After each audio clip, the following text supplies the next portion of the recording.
Et salut à toi, j'espère que tu vas bien. Aujourd'hui, on se retrouve pour un nouvel épisode du podcast Nourris ta santé. Aujourd'hui, j'avais envie de parler des radis. C'est un sujet super précis, mais effectivement, il y a beaucoup de personnes qui disent que le radis noir a un pouvoir détoxifiant.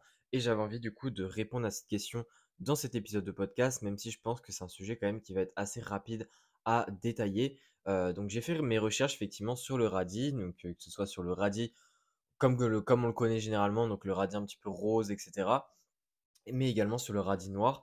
Et effectivement, le radis a potentiellement des effets détoxifiants que je vais un petit peu plus détailler pour que tu aies vraiment la nuance.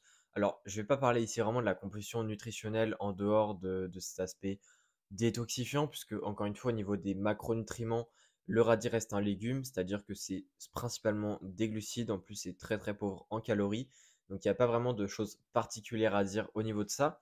Mais en tout cas, ce qui est intéressant au niveau de cette composition, eh bien, c'est surtout les polyphénols qu'il y a dans les radis.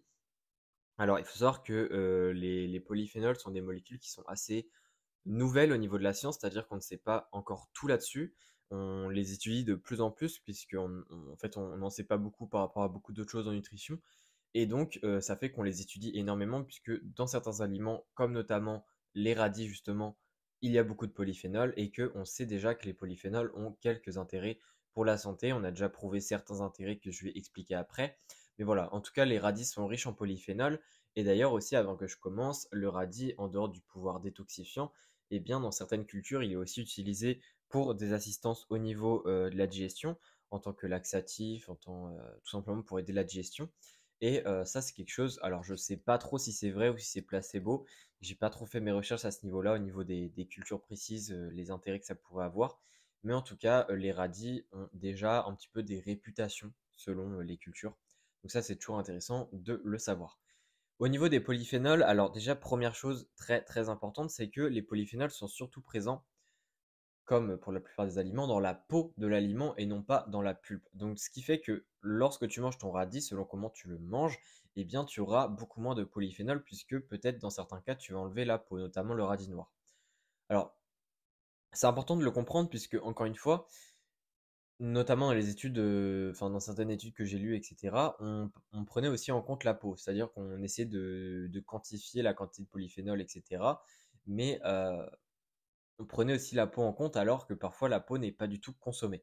Donc je pense que c'est important aussi de garder en tête que la plupart des polyphénols et donc potentiellement la plupart des bénéfices slash antioxydants, enfin effets détox, sont présents dans la peau et donc tu n'as pas ces effets-là quand tu le manges sans peau. Donc ça déjà c'est le premier point. Ensuite au niveau des polyphénols, eh bien, il faut savoir que c'est une énorme famille de molécules qui n'est pas beaucoup absorbée, c'est-à-dire qu'on a environ 5% des polyphénols qui seraient absorbés. Ce sont des molécules qui ne sont effectivement pas beaucoup absorbées, mais malgré ça, eh bien, quand il y en a beaucoup, et donc quand il y en a pas mal d'absorbés au final au niveau de l'intestin, eh bien, ce sont des molécules qui sont très très intéressantes. Et d'ailleurs, les polyphénols, c'est une énorme famille de molécules puisqu'il y a beaucoup de sous-familles. Par exemple, il y a une sous-famille, ce sont les flavonoïdes, qui sont très très présents dans les radis.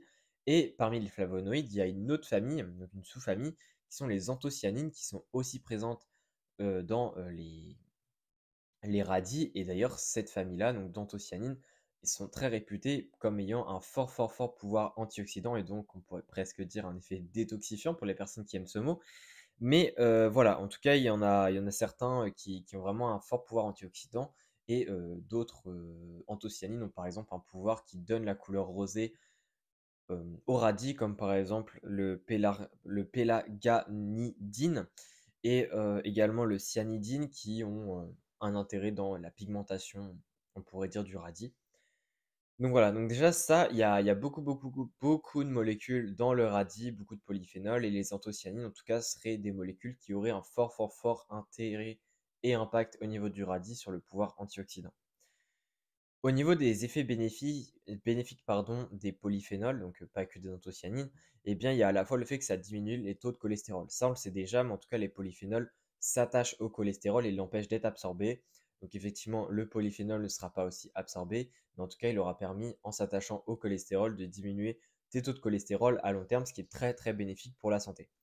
Également, un autre point, c'est qu'il y a aussi de la protection au niveau de la peau, mais aussi au niveau du foie, tout simplement parce que ça a de forts effets antioxydants et donc ça évite que ça dégrade les tissus et ça, c'est super intéressant pour la santé. Donc globalement, avec ces effets-là, est-ce qu'on pourrait dire que le radis, notamment le radis noir, a un effet détoxifiant? La réponse, je dirais, est non. Du moins, ça a un effet antioxydant, ça c'est sûr. Effectivement, le radis a des molécules qui ont un fort pouvoir antioxydant, ou du moins c'est ce qu'on trouve pour le moment avec la littérature. Mais de là à dire que ça a un effet détoxifiant, non, puisque je trouve que ça met beaucoup trop l'accent sur cet aliment-là. Et donc, si tu manges du radis dans ta journée, tu te diras, c'est bon, je me suis détoxifié, il n'y a pas de problème.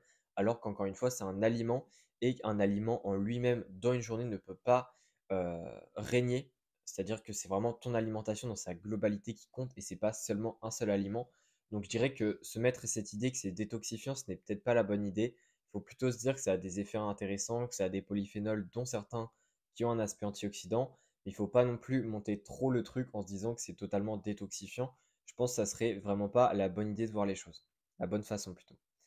En tout cas, j'espère que cet épisode t'aura plu. Encore une fois, si l'alimentation plus un petit peu végétale t'intéresse, j'ai fait un cours sur comment avoir une alimentation végétalienne sans avoir de carence alimentaire.